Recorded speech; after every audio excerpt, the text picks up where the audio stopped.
Welcome to the Making of a Nation, American History in VOA Special English.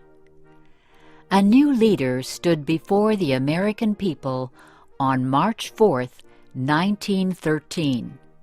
He was Woodrow Wilson, the 28th President of the United States.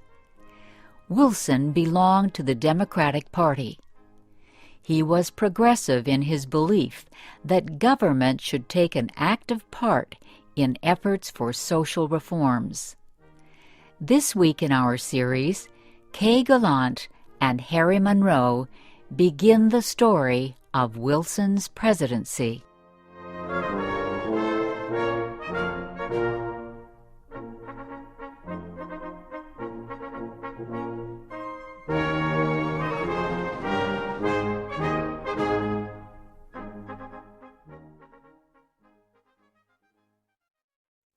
Woodrow Wilson had spent most of his life at Princeton University. First, he was a professor. Then he was university president. Next, Wilson was elected governor of the state of New Jersey. His early success as governor made him a leading candidate for the Democratic presidential nomination in 1912. Wilson traveled widely around the country during the campaign. He made speeches to many groups. He tried to make himself and his ideas known to as many Americans as possible.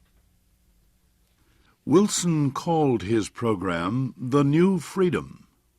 One of his campaign promises was to fight for better conditions for America's small business owners. Such proposals helped him win the Democratic nomination for president. Then he defeated President William Howard Taft and former President Theodore Roosevelt in the election.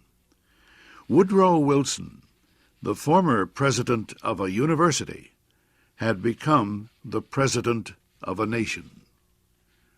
The largest crowd in Washington, D.C.'s history welcomed Wilson outside the Capitol building on the day of his inauguration.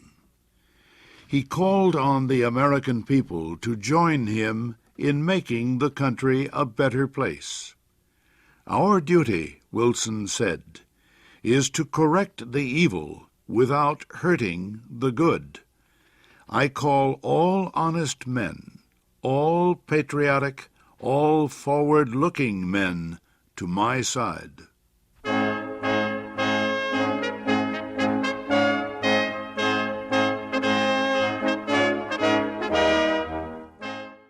Wilson wasted no time.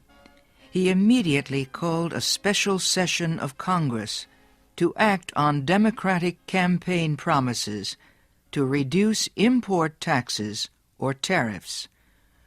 Wilson felt strongly about the need to reform these taxes.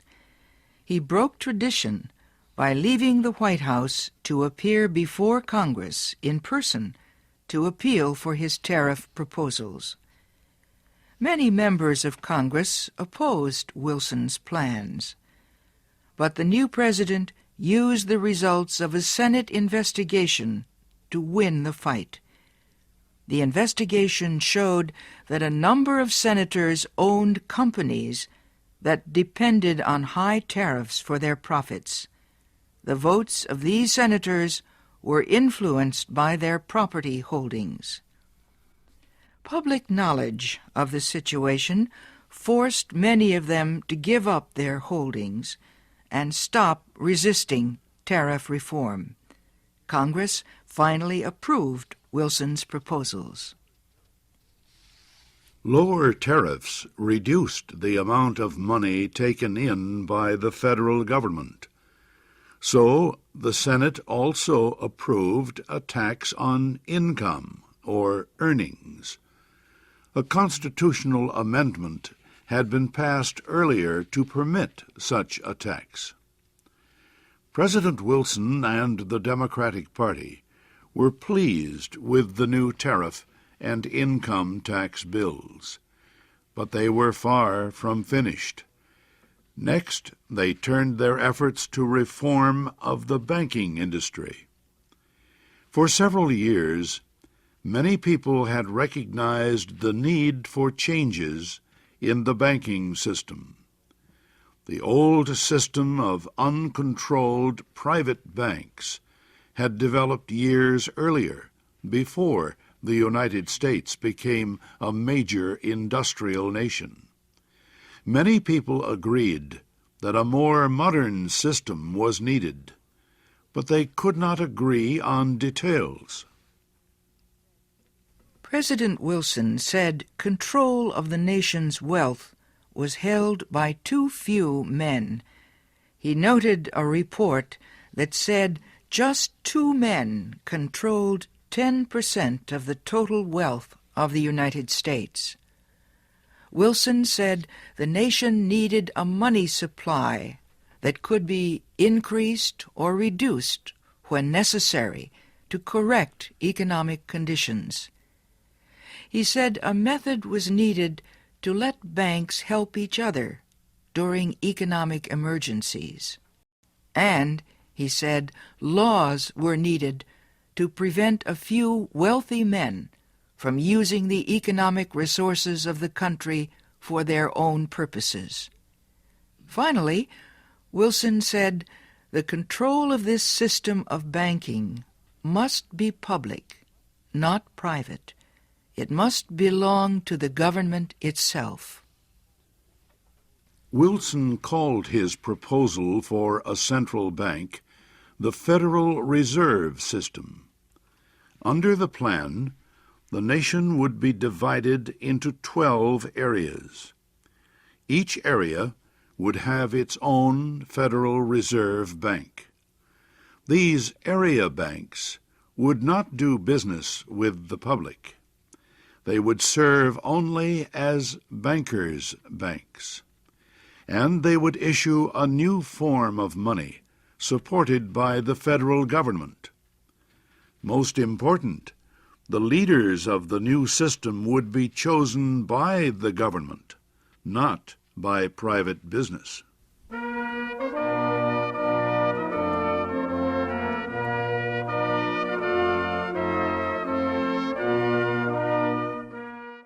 Bankers, business leaders, and their representatives in Congress sharply criticized President Wilson's proposals.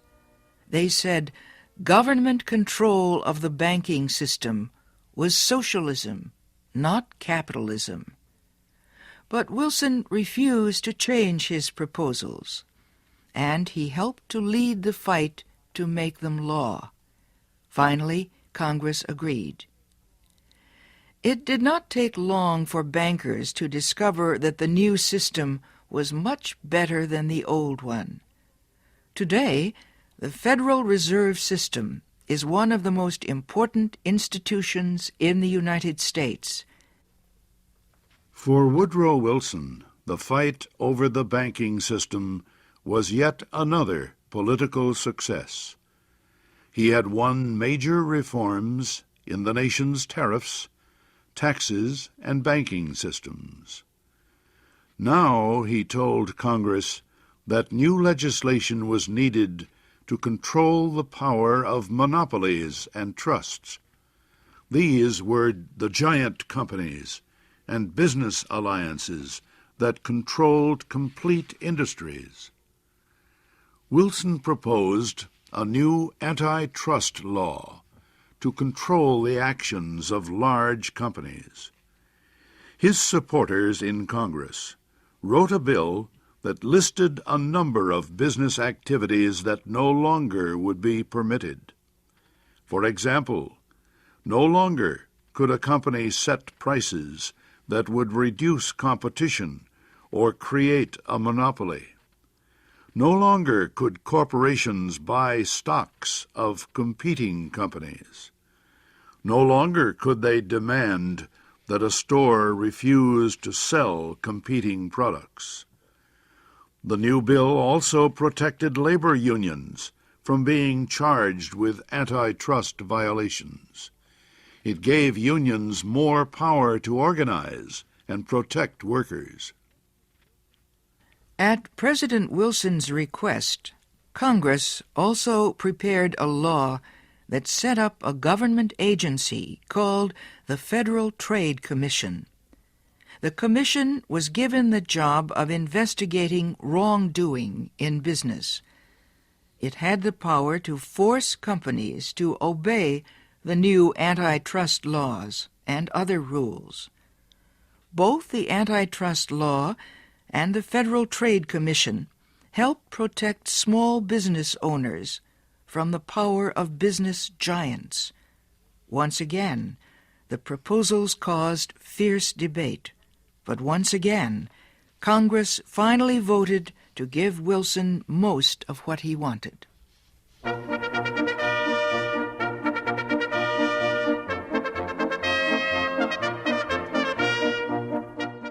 The early months of Wilson's term were one of the most successful times in the history of any president. The new president had won the election by promising major reforms in the economic life of the country, and he had kept that promise. The reforms were not only a victory for Woodrow Wilson, they also changed the face of American business and economics for many years to come. The income tax, for example, grew to become the federal government's main source of money. Woodrow